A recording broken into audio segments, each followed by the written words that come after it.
Hi Mel, if you could be a pop star during any era in time, which would it be? And that's from Elias.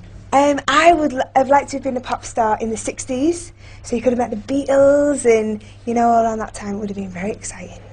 Yeah, and you'd have been well in with the McCartneys and that, wouldn't you? Coming from the Liverpool and all that. Yeah, me and Cilla Black.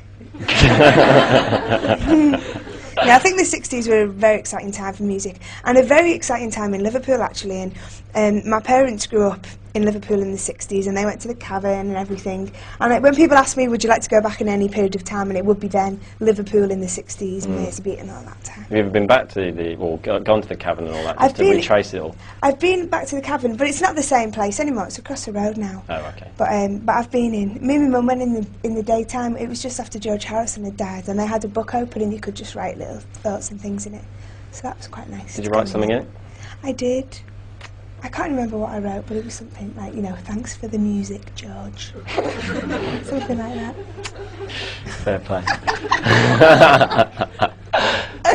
Hey Melanie, do you have any lucky charms or anything that you bring with you when you perform to comfort you, from Jamie Hannigan? Well, I used to be very superstitious. I'm not as superstitious anymore. I do have lucky knickers, which I've not got on today. But I am wearing some. But I've got this thing about red trainers. Do they look dead big? No, they're alright. Because you know when you wear shoes like this and you feel like your feet look massive. But no, on the last tour I wore red Pumas for the whole tour. And these are my new tour trainers. This is the first time I've worn them. So red shoes.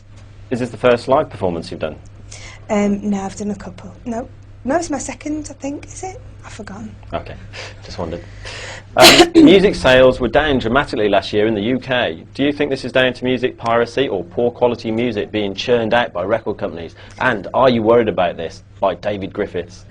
You know, I do think it is a shame that record sales have dropped, because of course, you know, in the times that How Did the Spice Girls, we broke lots of records and sold loads of albums, and now it's like it's really difficult to shift them. And I do think a lot of it is down to piracy, and as soon as this is live on the web, it is really crap. You know, don't do it, because so many people suffer. It's not just the artist, it's not just the record company, it's like everybody right down along the line. People, you know, engineers, musicians, everybody suffers from music piracy. So, you know, you should buy the product legally. And quite possibly, you know, there is a lot of rubbish music at the moment, but you know what? There's always rubbish music, there's always great stuff and rubbish stuff, and it's a matter of opinion, because, you know, because people like it because they're buying it. And what people think is rubbish here and now may not later on, and so on. Yeah. Oh, well, I was going to discuss that, but I don't want to anymore. It made me feel silly. Hey, Melanie, what's your favourite... Oh, no, we've done that one. That one's crept in twice. Melanie, how hard is it going to be to choose which Northern Star songs to use on the new tour? Okay, you've kind of answered that. Are you going to go into Australia? Yeah, definitely. Yep. Australia. In fact, we're looking at Australia at the end of the year, actually. We're hoping to get down there. Okay, these are more tour questions. This Valentine's Day, my boyfriend gave me a Valentine's Day card signed by you. It was the best present ever. What's the best present you have been given? And that's from Stan. I'm trying to remember. I do sign cards sometimes because people ask me to sign birthday cards and things. What's the best present I've been given? Oh my God. I don't know. I can't think. That's a difficult question. Did you get anything for Valentine's Day this year? I did. I got a lovely picture frame. That was very funny. I got a nice little plant, actually. It was like little baby roses. So that was very nice. No, so you probably won't get any more every year now. You'll just say, well, they're growing, aren't they? They're growing. They're still there. The roses are still there. How did working with the legend Guy Chambers come about? And that's Helen Manley. Well, Guy had approached me actually quite a while ago to work together, and we just never got round to it. And you know, I think he's a great writer and he's a great guy as well. After meeting him and working with him, so I was really pleased that we finally found time in our busy schedules to get together. What's he like as a bloke? He's great. Do you know why I like him? Because his birthday's on the same day as mine. Which is? 12th of January. Oh, right. So we're both cool Capricorns. Okay, I don't know anything about stars. No, he's really nice. And he's got a studio in Primrose Hill, which is really close to my house, so that's ace.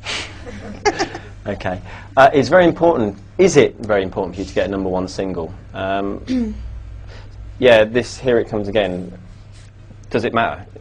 You know what, I would love to be #1. It would be wicked, but it's not going to happen. It's not going to happen. I'm hoping top 10. I'm hoping for.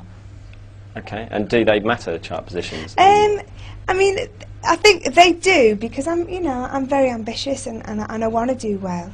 And it would be great to get #1, but I think my main ambition at the moment is to get #1 with the album, because I've never had a solo record at #1 in the UK, and I hope Reason can do it. Yeah, and I guess that's more important. It's sort of more, because it's everything, isn't it, the album? Yeah, it's the whole thing. Okay, love the idea for the new video on your website. Do you have a DVD with all your videos from Northern Star? I'd love to have it, and that's from Jenny. Keep on rocking. Actually, I haven't got any DVDs out at the moment, but I mean, I don't know about video DVD, but I'd love to do a live DVD if anybody's interested in buying one. Yeah. Okay, Yeah. let's make some money. Sorry, I don't want to say that. What do you do or buy if you want to spoil yourself? Love you, and that's from Standish. Ooh, I don't know if I want to spoil myself. Oh God, I don't know. I like to buy nice products, like for in your bath and stuff. I bought this stuff for the bath the other day, and I didn't look at how much it was, right? And it's Elemis stuff. I got it in Space NK or somewhere posh. And I bought it, and I went home and I glugged a load of it in my bath, and then I saw the price on the bottom. It was 35 quid! So that was a luxury. A bubble bath. Yeah, bubble bath. Yeah, that is a luxury. Tell you what, actually, the other day as well, I bought these incense sticks, and I thought, should I get 2 packets? No, I'll just get 1. And then I went to the till, they were 18 quid for incense, and I thought, I'm glad I didn't get 2 packets, it would have cost me nearly 40 quid for 2 packets of incense. Maybe it had mystical qualities. Yeah, you want to have. Okay, just time for these last one here. Will there be further tour dates this later in the year? Because this one seems a little brief. It's Kevin. Yes. Yeah, actually, this is a little introduction to the record, and it's a little tour. But we'll definitely be touring again. But there's lots of places to tour. We're going to go into Europe in the summer, so hopefully we'll do some festivals in the summer as well. Okay. Well, we have to round it up now. Unfortunately, that is all the time that we have. Thank you very, very much for coming in and playing live. That was absolutely fantastic. Thank you very much. Thank you for taking the questions from the floor and from the web. And literally. and we hope to see you again. Yeah. Melanie C.